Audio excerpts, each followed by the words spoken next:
تو رمضان کا مہینہ تھا اور قبلہ نے کہا بھائی روزہ رکھو، رمضان کا مہینہ ہے، اللہ کا مہینہ ہے، گناہ نہ کرو، سگریٹ نہ پیو، یہ نہ کرو، وہ نہ کرو، روزہ باطل ہوتا ہے۔ مولانا کہہ رہے میں گاڑی میں تھا، جا رہا تھا، اور اس جوان کی گاڑی میرے ساتھ آ رہی تھی۔ اب لوگوں کی عادت ہے دیندار بندہ ہو نا پھر اسے چڑھانا ہوتا ہے۔ مثلا مولوی حجاب پہ پڑھ کے گیا، خاتون پھر دوپٹہ اتار کے بولے گی ہاں مولوی دیکھو اور پڑھو اور پڑھو، میں اتار کے گھوم رہی ہوں، کیا کرو گے مجھے؟ اب وہ سمجھتی میں مولوی کو چڑھا رہی ہوں، جیسے دین مولوی کے گھر میں اترا تھا۔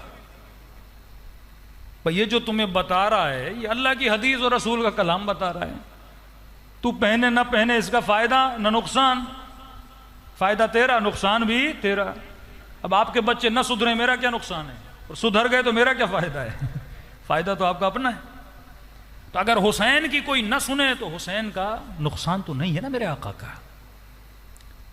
تو اس جوان نے مولانا کی بالکل گاڑی سامنے آ کے کھڑی کی، شیشہ نیچے کیا، کہا مولوی صاحب شیشہ نیچے کرو۔ وہ کہتے میں نے شیشہ نیچے کیا، کوئی پوچھے گا؟ کہ ہاتھ میں سگریٹ تھی، ایک مضبوط کش مارا اور مولانا کے منہ میں اس نے دھواں چھوڑا۔ کہ دیکھو میں روزہ نہیں رکھ رہا تو کیا کرے گا؟ آئے دانشمند عالم دین ہے، اسے پتا ہے کس کو کیا ان سا جواب دینا ہے۔ اس نے کہا دوبارہ کش مار،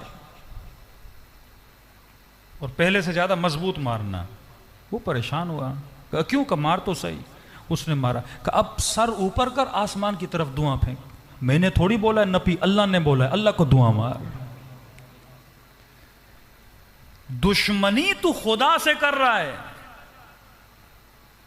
جب تو بے حجاب ہو کر روڈ پہ چلتی ہے تو اللہ کے سامنے دن دناتی ہوئی گھومتی ہے۔ تو نے کہا ہے پہن میں نہیں پہن رہی، اب میں دیکھتی ہوں تو مجھے کیا کرتا ہے۔ آمدن جب کوئی گناہ کرتا ہے معصوم فرماتے ہیں یہ اعلان جنگ کرتا ہے خداوند متعال سے، کہ خدا تو نے کہا نہ کر، میں کر رہا ہوں، اب دیکھوں تو کیا کرتا ہے۔ جسے پتا ہے یہ گناہ، زنا گناہ ہے، شراب گناہ ہے، نشہ گناہ ہے، کسی کے ناموس کو دیکھنا گناہ ہے، اور آمدن دیکھے، ایک مرتبہ بندہ پھسل جاتا ہے وہ اور بات ہے، آؤٹ آف کنٹرول ہو جاتا ہے، ڈرائیور کوئی اور بن جاتا ہے اس کے اندر، پھر جا کے توبہ کر لیتا ہے۔ لیکن جان بوجھ کے سنے 1000 مرتبہ قرآن کی آیتیں، حجاب واجب ہے، جس میں غیرت نہیں وہ مومن نہیں، سب چیزیں سنے، جو نشہ کرے ولی والا نہیں ہو سکتا، جو شراب پیے ولی والا نہیں ہو سکتا، جو رجس کے قریب جا اہل بیت والا نہیں ہو سکتا، سنے پھر بھی کرے، یہ اعلان جنگ کر رہا ہے کس کے ساتھ؟ اللہ کے ساتھ۔ اللہ بھی کہتا ہے میں صابر ہوں، تجھے مہلت دے رہا ہوں، مہلت دے رہا ہوں، کر جو تجھے کرنا ہے، لیکن جب روح بدن سے نکلے گی اب تیری نہیں چلے گی، اب خدا کی چلے گی۔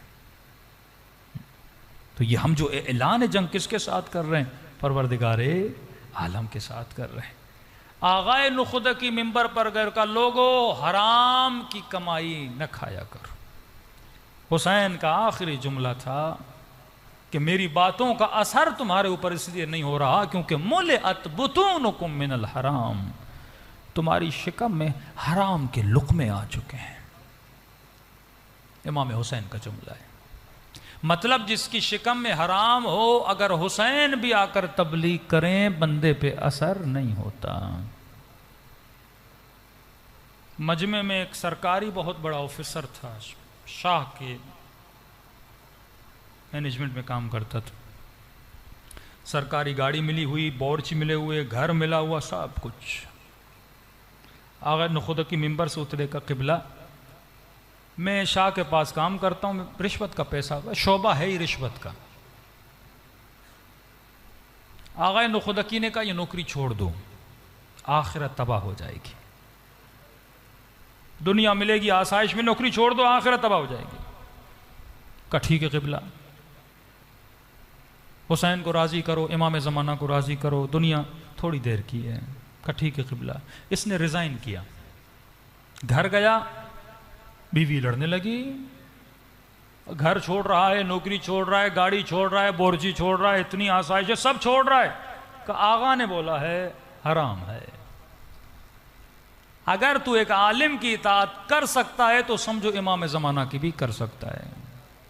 اگر تم مسجد کے مولوی کی نہیں سن پا رہا تو امام زمانہ کبھی نہیں سنے گا. چھوٹی اطاعت سے تو بڑی اطاعت تک پہنچتا ہے. بیٹے نے کہا ہم آپ کو نوکری نہیں چھوڑنے دیں گے. ہماری عزت شہر میں سارے لوگ بولتے ہیں آفیسر کا بیٹا، آفیسر کا بیٹا، حکومت والا پاور، سب کچھ گیا. کس کے کہنے پر؟ آغا نخودکی نے کہا ہے. اس نے کہا میں تو اس مولوی کو نہیں چھوڑوں گا. گھر سے پسٹل لی اس نے، باپ کو نہیں بتایا، آیا آغا نخودکی کو قتل کرنے کے لیے. ابن ملجم نے علی کو قتل کیا نا، شہوت میں مردد تھا، کروں نہ کروں، کتا نے اس کے ارادے کو مضبوط کیا. آغا نخودکی نماز پڑھا کسی گلی میں جا رہے تھے، آغا نخودکی کے چھپ چھپ کے پیچھے پیچھے کہ جہاں کوئی نہیں ہوگا، لوگ نہیں ہوں گے، پیچھے سے گولی چلا کے بھاگ کے چلا جاؤں گا. جیسے اکیلی گلی ملی، چھپ چھپ کے، ابھی آغا نخودکی آگے جا رہے تھے، اس نے دیکھا دائیں بائیں آگے پیچھے کوئی نہیں، پسٹل نکالی، گولی چلانے والا تھا. آغا نخودکی نے مڑ کے دیکھا نہیں، وہیں سے بولا اے جوان، علی کا شیعہ پیچھے سے وار نہیں کرتا. کہ جیسے یہ جملے ان کی زبان سے نکلنے تھے میرا بدن کانپنے شروع ہو گیا. ایک دہشت میرے اوپر طاری، ہیبت میرے اوپر طاری ہو گئی. کہ جیسے انہوں نے مڑ کے مجھے دیکھا، ہاتھوں سے پسٹل بھی گر گیا. مجھے کہ قریب آ، قریب گیا. کہ فلاں کا بیٹا ہے. کہ میں نے بتایا نہیں، پتہ چل گیا ان کو. کہاں قبلہ. کہ حسین سے محبت کرتا ہے. اب شیعہ تو تھا نا، جوان تھا. کہ یہ کیسا سوال ہے، وہ کون سا شیعہ ہے جو عاشق حسین نہ ہو.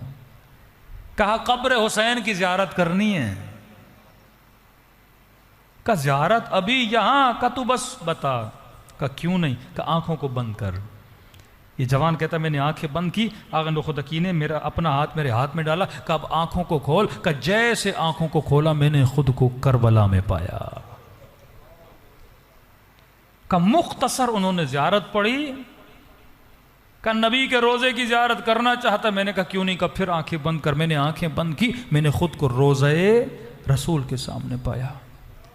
3-4 زیارتیں کرانے کے بعد آنکھیں بند کر، اب جب آنکھیں کھولی میں نے اسی گلی میں خود کو پایا جہاں پہ ان کو قتل کرنے آیا تھا. کہ اب جوان یہ بتا، وہ حکومتیں چاہیے یا یہ جو کچھ میں نے دکھایا ہے اطاعت علی کے بدلے میں یہ چاہیے؟ جب اس جوان کو معرفت آ گئی کہ ایک بوڑھا آدمی اطاعت خدا کا نتیجہ یہ ہے کہ یہ لوگوں کو اتنے مناظر دکھا سکتا ہے، فوراً کہا کہ آغا نخودکی میں آپ کا شاگرد بننا چاہتا ہوں. اور یہ جوان بہترین شاگردوں میں سے بنا. اگر تیرے اندر صلاحیت ہے وہ تجھے مجلس میں بلاتے ہیں. اب مجلس تم نے سن لی، اب تو خود کو کتنا پاک کرتا ہے یہ تیرے اپنے اختیار میں ہے. تبھی فرمایا کہ ہزاروں سالوں کا سفر منٹوں میں طے ہوتا ہے. مولا وہ کب ہوتا ہے؟ کہ جب تیری آنکھوں سے حسین کے غم کے آنسوں گرتے ہیں.